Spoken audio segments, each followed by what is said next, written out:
नहमदुहु व नुसल्ली अला रसूलिहिल करीम अम्मा बाद।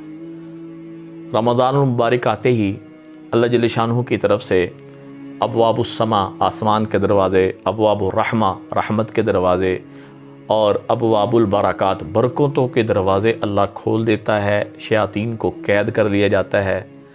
अब ये अल्लाह पाक ने सिर्फ 12 महीनों में से इस महीने में मोमिन के लिए प्रोटोकॉल रखा है कि उसको शयातीन और उसके चेले जो शैतान के हैं वो तंग ना करें। लेकिन इंसान की तबीयत में क्योंकि गफलत पूरे महीने से चल रही होती है, दीनी गफलत, नमाज पढ़ने में, कुरान पढ़ने में, ज़िक्र करने में, इन चीज़ों में, तो लिहाजा अब उसका वक़्त गुजर नहीं रहा होता, उसको आदत नहीं होती इबादत में वक़्त गुजारने की। इस वजह से वो दूसरा रास्ता इख्तियार करता है। वो क्या रास्ता इख्तियार करता है? वो फिल्मों का रास्ता इख्तियार करता है, वो ड्रामों का रास्ता इख्तियार करता है, और वो जो है ना स्टोरीज़ का रास्ता इख्तियार करता है, वो ताश खेलने का रास्ता इख्तियार करता है। वो कभी जो है ना जी लूडो से दिल बहलाता है, कभी वो शतरंज में लग जाता है। तो लिहाजा वो मुख्तलिफ़ कामों में लगकर अपना वक़्त गुजारने की कोशिश करता है, किसी तरीके से मेरा रोज़ा पूरा हो जाए।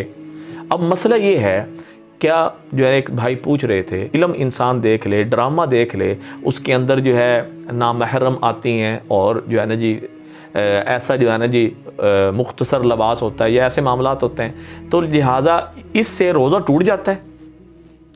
देखें, फ़िल्म देखने से, ड्रामा देखने से या इसके अलावा ताश, शतरंज, लूडो, ये जो भी मामलात हैं, इनके खेल देखने से या खेलने से रोज़ा टूटता नहीं है, लेकिन जो रोज़े की बरकतें हैं उससे इंसान महरूम हो जाता है, उससे इंसान बिल्कुल ही महरूम हो जाता है और अपना बहुत बड़ा नुकसान कर बैठता है। जिस तरह देखें, रोज़े में, रमज़ान में नेकी की कीमत बढ़ गई, इसी तरह जो गुनाह है उस गुनाह की कीमत भी, गुनाह का गुनाह भी बढ़ जाता है।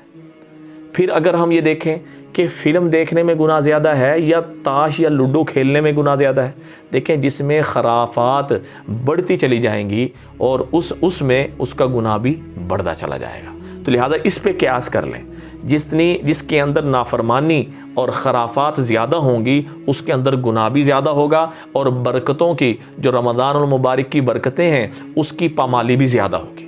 तो लिहाजा इन सारी बातों से बचें, नमाज, कुरान, ज़िक्र, तिलावत, इसकी तरफ आएँ और अपने रमज़ानुल मुबारक को ऐसे गुजारें कि जैसे मेरा ये आखिरी रमज़ान है, आखिरी रोज़े में रख रहा हूँ, आखिरी तरावी में पढ़ रहा हूँ और आखिरी दफ़ा अल्लाह ने कुरान का मौका मुझे दे दिया। खुदा के लिए इन चीज़ों में पढ़कर अपना वक़्त ज़ाया ना करें और अपना और अल्लाह जल्ल शानहू के सामने जो ताल्लुक़ है वो मज़बूत से मज़बूत बनाने की कोशिश में लगें। अपना और अल्लाह का ताल्लुक़ मज़बूत बनाएं ताकि कल क़यामत के दिन ये ताल्लुक़ आपको जहन्नम की आग से बचा ले। सदका जारिया समझ कर शेयर करें, दुआओं में याद रखें। अस्सलामु अलैकुम व रहमतुल्लाहि व बरकातुहू।